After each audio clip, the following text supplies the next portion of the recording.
नमस्कार। BSc part second के physical chemistry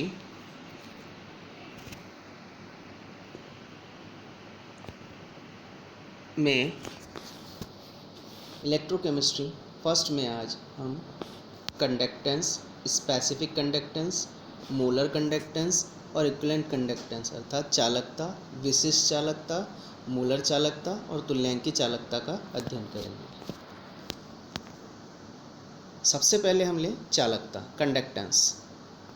प्रतिरोध का व्युत्क्रम चालकता कहलाता है, या हम ये कह सकते हैं किसी पदार्थ में विद्युत धारा का प्रवाह करने की प्रवृत्ति चालकता कहलाती है।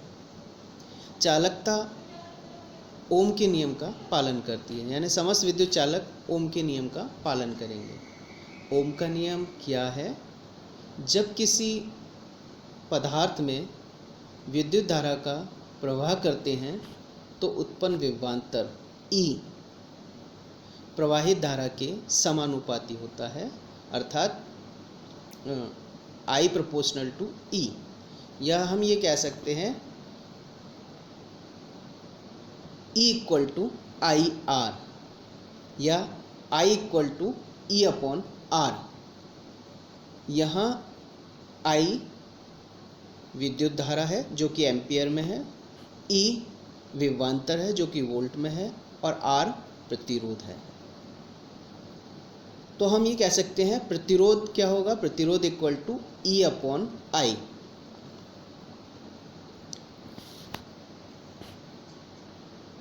प्रतिरोध का व्युत्क्रम चालकता कहलाता है। Reciprocal of resistance is known as conductance.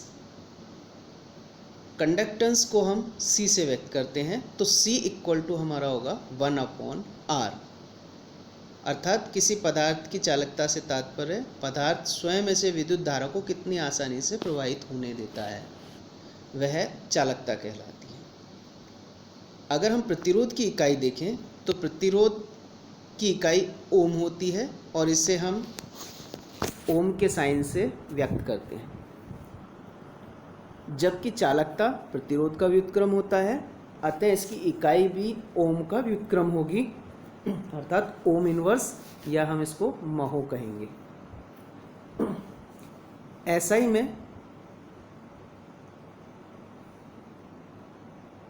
चालकता को हम सीमेन एस से व्यक्त करते हैं या हम ओम इनवर्स से व्यक्त करते हैं। तो हम ये कह सकते हैं कि चालकता की इकाई हमारी क्या होगी? महो या ओम इनवर्स या सीमेन।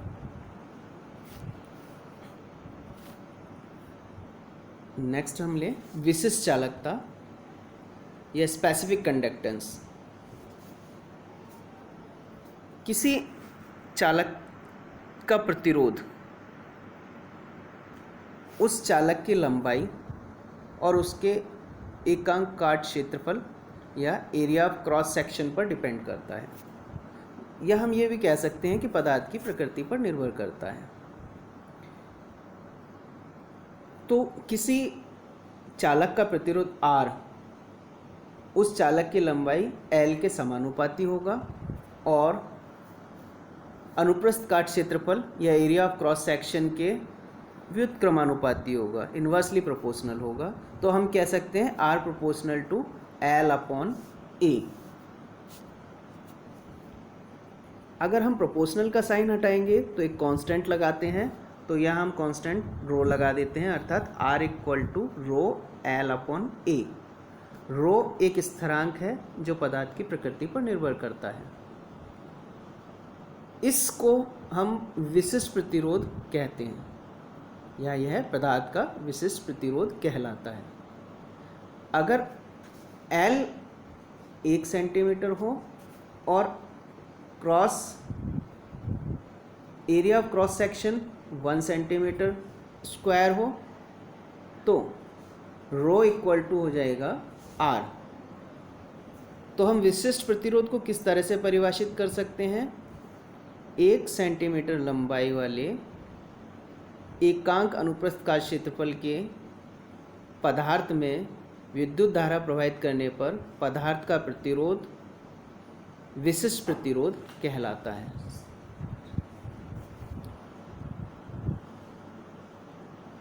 या हम ये कह सकते हैं किसी पदार्थ के 1 सेंटीमीटर घन या सेंटीमीटर क्यूब का प्रतिरोध उस चालक का विशिष्ट प्रतिरोध कहलाता है। विशिष्ट प्रतिरोध को हम रो से व्यक्त करते हैं। तो यह विशिष्ट प्रतिरोध था। जिस प्रकार प्रतिरोध का व्युत्क्रम चालकता कहलाता है, उसी तरह से विशिष्ट प्रतिरोध का व्युत्क्रम विशिष्ट चालकता कहलाती है। तो हम विशिष्ट चालकता को किस तरह परिभाषित कर सकते हैं? 1 सेंटीमीटर क्यूब पदार्थ की चालकता को उस पदार्थ की विशिष्ट चालकता कहते हैं।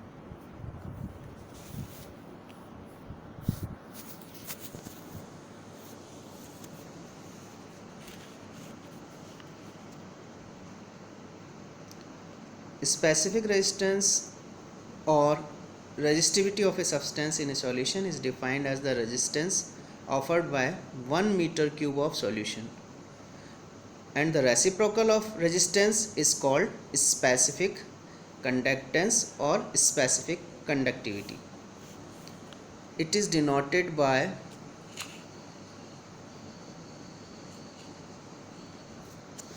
kappa.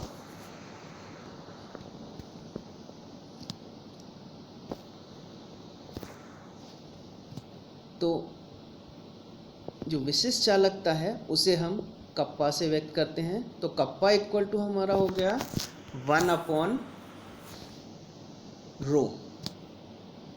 रो का मान हम जानते हैं RA/L है। यह वैल्यू हम इक्वेशन में रखते हैं। तो कप्पा इक्वल टू हमारा होगा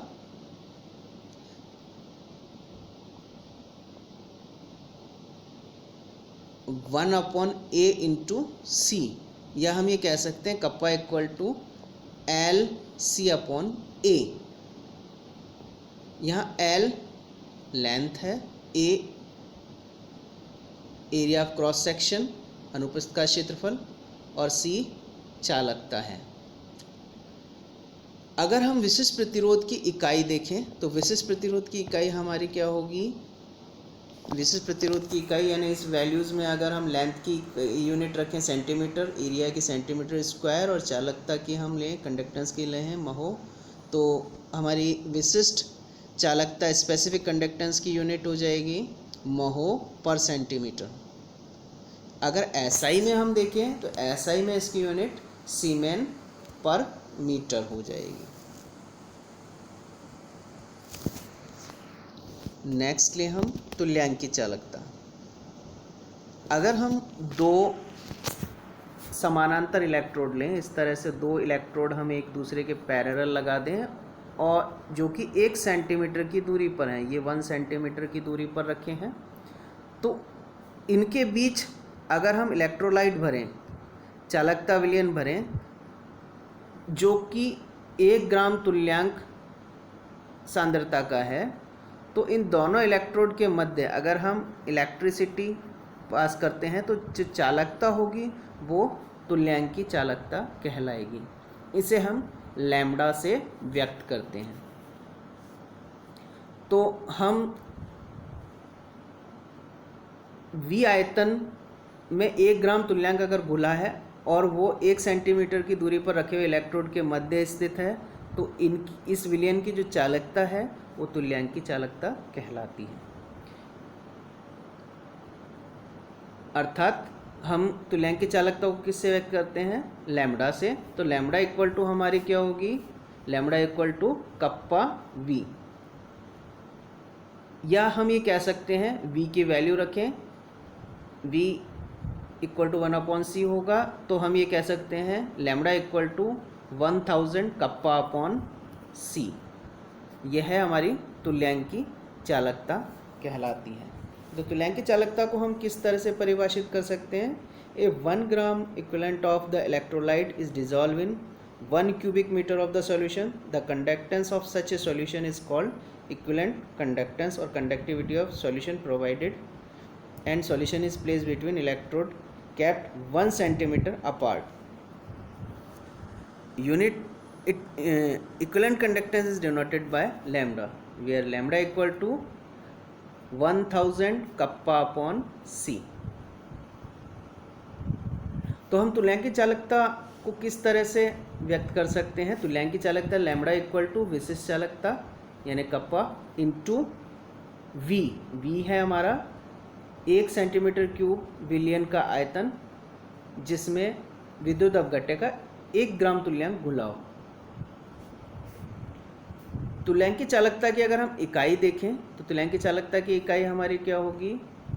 तुल्यांकी चालकता की इकाई होगी ohm inverse centimetre square equivalent inverse, या ओम माइनस सेंटीमीटर स्क्वायर तुल्यांक माइनस। एसआई में अगर हम इसकी यूनिट देखें तो एसआई में इसकी यूनिट होगी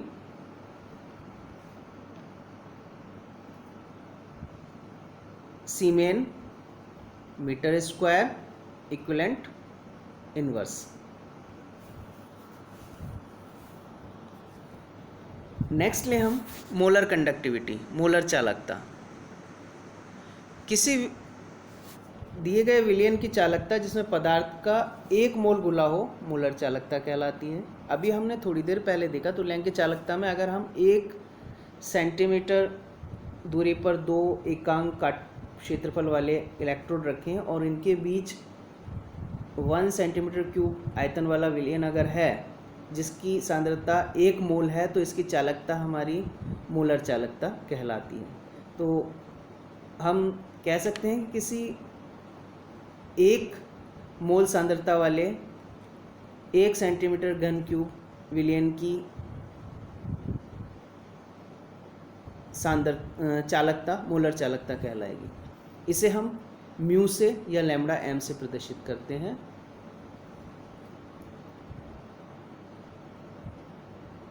किसी विलयन की विशिष्ट चालकता को अगर हम सेंटीमीटर क्यूब में विलयन के उस आयतन से गुणा करें जिसमें 1 मोल पदार्थ घुला हो तो वह आपकी लैम्बडा एम कहलाती है। अर्थात lambda M equal to kappa V into V M.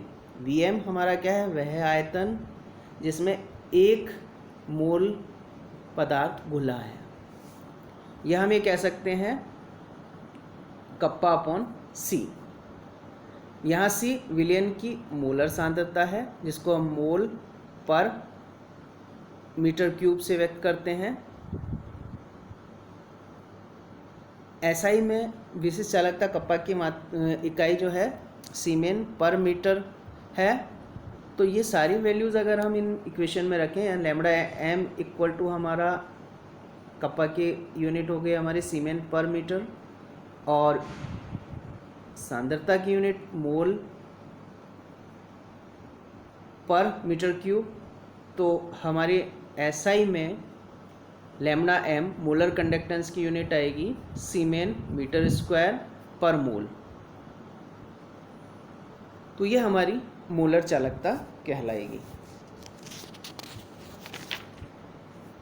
तो मोलर चालकता को अगर हम डिफाइन करें तो किस तरह से कह सकते हैं? द मोलर कंडक्टेंस और molar conductivity is defined as the conductance which the solution would have if there is 1 mole of substance dissolved in 1 cubic meter of the solution.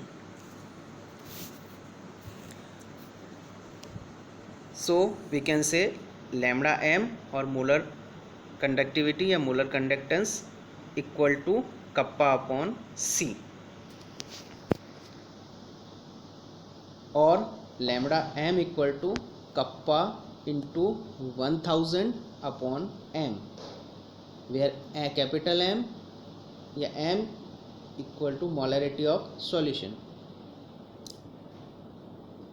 अगर हम तुल्यांकी भार जिन विलयन के लिए तुल्यांकी भार और अणुभार यानी इक्विवेलेंट वेट और मॉलिक्यूलर वेट समान है उनके लिए तुल्यांकी चालकता व मोलर चालकता अर्थात इक्विवेलेंट कंडक्टेंस और मोलर कंडक्टेंस समान होती है। लेकिन यदि तुल्यांकी भार और अणुभार में अंतर है यानी इन दोनों में अंतर होगा तो उनकी तुल्यांकी चालकता और मोलर चालकता अलग अलग होगी।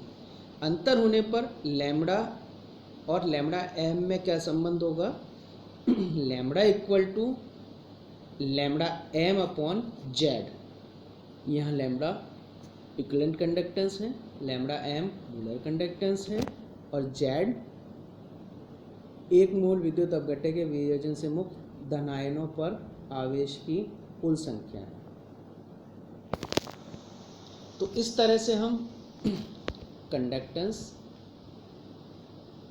स्पेसिफिक कंडक्टेंस, मोलर कंडक्टेंस और इक्विवेलेंट कंडक्टेंस क्या होती है और इसको किस तरह से कैलकुलेट कर सकते हैं, इक्वेशन से हम ज्ञात कर सकते हैं। धन्यवाद।